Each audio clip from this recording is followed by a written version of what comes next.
recording this right now. So this is Pastor Nim. Yeah, right? Myanmar. Nim. Yeah. Okay. Most of you know me, Apostle Ellis, here at the city of Plano. Now, where's your country? Obama. Obama. Yeah. Explain to them where that's from. What area of town is that from? What part of the country is that?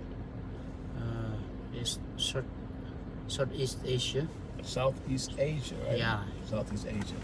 So the way we came across one another, and just kind of make a long story short, he came down here before.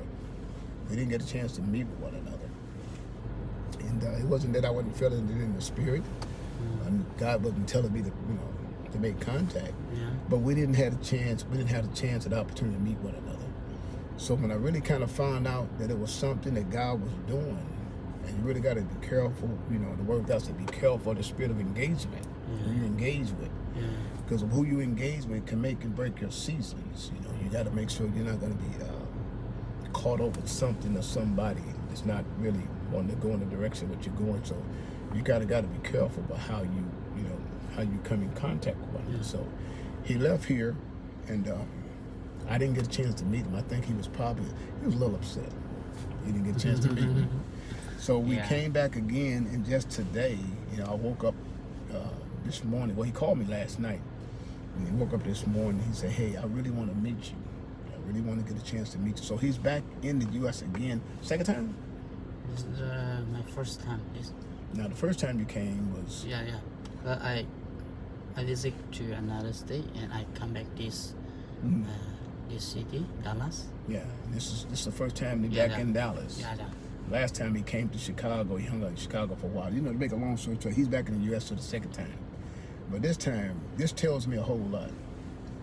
He came all the way to Dallas and got an invitation from another woman of God who's a pastor, and they know him very good. And she invited him into her house and wanted him to preach at her service this coming Sunday. And so this is the way God confirmed some things and bringing us back together. This is why I knew it was of God. That you don't get on the plane and fly 20-some hours across the world just to have fun and just blow your nose and say, "Hey, how you doing?" You don't do that. It's something God is doing.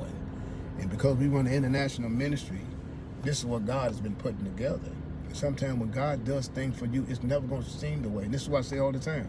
When God does a work for you, it's always really more than what you can see. Now, he brings this man over 20-some hours back to the United States. Now, let's keep in mind, their country is not as wealthy as here in the United States, nor the families. But for him to be able to make a way for him to come back here to the United States, and I'm not saying about the amount of dollar it was, but God brought him back over for a reason and for the purpose. And the particular area is the reason why we're actually extending our ministry beyond our borders and where we're going. Because now, meeting with him, we found out a whole lot in how our ministries need to translate its dialogue in terms of when we're reaching out to the world. In other words, we found out ways that when our ministry actually speaks to other countries, how we interpret the language, our training, how we teach other pastors from foreign countries, different areas, and how the Google system and all of these different areas of things we have out right now, it helps the ministry to continue to grow. If you know how to use the tools, I'm telling you, it can be wonderful for you. But if you let God understand, if you let the Holy Spirit lead you and guide you in how to do these things, you'll find out the phenomenon of what the power of God can do when he talks about go out to all the world and proclaim the gospel. Now, we had no way that we can reach Asia, Lima, different areas of the Japan country, those different areas out there. And I've been running across pastors all the time. I say, well, I don't even know how to talk to them. How do you know the language? I mean, you got to say, that's not a problem. I'm going to send somebody your way. Listen to me, man and woman of God. You got to get this. God will send somebody. When God wants you to do something, accomplish something, he'll send somebody your way to help you accomplish what he declared for you to do in your life. Now, in this season, we've been breaking our studio down. We've been going through a lot of different things as far as coming back to a higher quality because we're going airborne. We're going what you call satellite. I mean, we're getting a lot of this 5G, 4G, but the bottom line and ultimate, it's going to lead to the air. And this is what we're actually dealing with, the solar system and solar powers and all this stuff is getting ready to come into fruition. A lot of people see our ministries and the work we have done, and they didn't understand what we were doing and online. They looked at it if it was just some kind of flare-up. But I'm telling you, man and woman of God, when God do a work, it's always more than what he can see. When he does something with you, it never seems the way you ought to think it should be. God is doing something far beyond more than you can imagine, even understand. But you got to keep moving. And as we were moving, God was study breaking down the information, how I'm going to get you to be able to speak to these people in ways others can't translate, to our audio system, to actually a video system. It's way beyond us. So he sends a man all the way from a foreign country, which I really ignored and didn't understand. But now he's sitting side beside me in the car.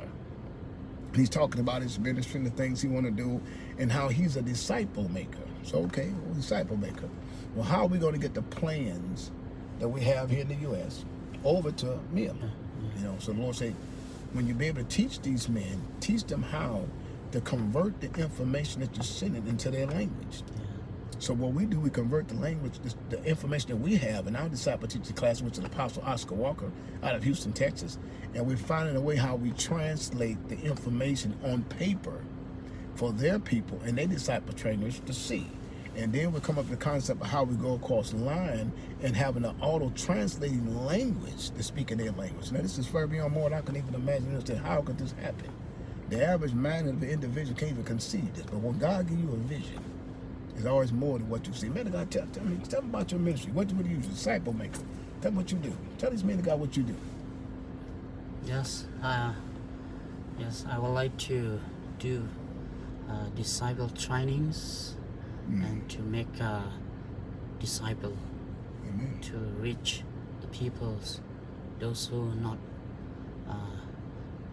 yet understand Jesus Christ as their Savior. I would like to reach the people and to make many disciples. Wow. That is my prayer. And this, I think that is God's will to fulfill His commitment. Amen. Yes. Thank you. Amen. Very humble. Yeah. Not as much as outspoken I am, because y'all know I just go. I'm like a roller. But what we're simply saying is, when God brings a plan together, it's not what you think. You don't have to. When God really has something to do, you don't have to go to them. You know, He'll bring it to you. That when He bring it to you, He explained to you everything, the message which He gave to the individual to bring to Him, and how to translate and bring that information back. Y'all remember the word about it in the book of Numbers. Now, don't do like they did. They sent out the 12 spies, but then they went out there and they came out with another. They went over. I heard some man, the guy say they went over and saw just what they're supposed to see in Numbers chapter 13. Well, evidently that messed them up because they looked at it from a physical standpoint of view. They didn't look at it from a spiritual standpoint of view. But now that he said he fasted for 3 days, right? Yeah. Fasted and prayed for 3 days, hoping for God would send some way that He'll open up away from here in the U.S. And he saw me. You saw me online, right? Yeah. Lots of people see me online. Y'all know our African ministries, our Philippine ministries, all those who are out there in different foreign countries, some of the people out there in the Dubai areas, all different areas of country. We're pretty much there. Not only just here in the 50 United States, in all 50 states in the United States, but the regions move far beyond what we can see. So here it is, a remote country. That's what Pastor Member from. A country that we didn't even think we can reach. We didn't even think they was listening to us. And Lord, behold, just when you think you got it all together, you think ain't nobody listening, God said, I must prove to you that your word is reaching the hearts of somebody to show them what I need them to do. Touch this man of God's house, what up, over 1,000 miles away. And brought that man right here in the U.S. to even have a conversation with him and tell me the vision of what God has given them.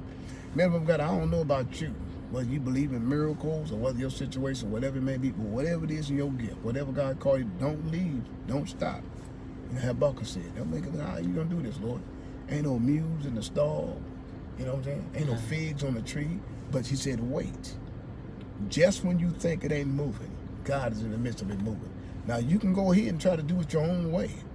You can put all your little stuff together the way you want it to put together. God put your plan together, man of God. I'm telling you, it's always going to be more than what you can see. Man of God, you want to pray for the people? You want to pray for the people? Okay. Yeah, say I pray for them, man. Say I pray for them. You know, pray with you, man. Okay, you yeah, right. better? Yeah, right now. Okay. Yeah, Father God, in the name of Jesus, come on. Give it to us. Yes, Father God. Oh, Lord, today I pray for those who suffering and facing problem for the future plan. You know the best Yes, way.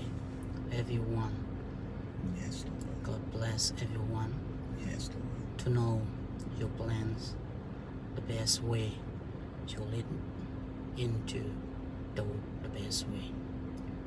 Your Yes, Lord. powers, Yes, Lord. your goodness will Yes. follow everyone, In the name of Jesus. their life to be better, to be Yes. effective. I pray in Jesus' name. Jesus' name. Amen. That's a prayer. That's a true prayer. That's what you call prayer. And that's really all that God needs. He's a heart. That's a heart prayer. You want to get all this, get just heart prayer.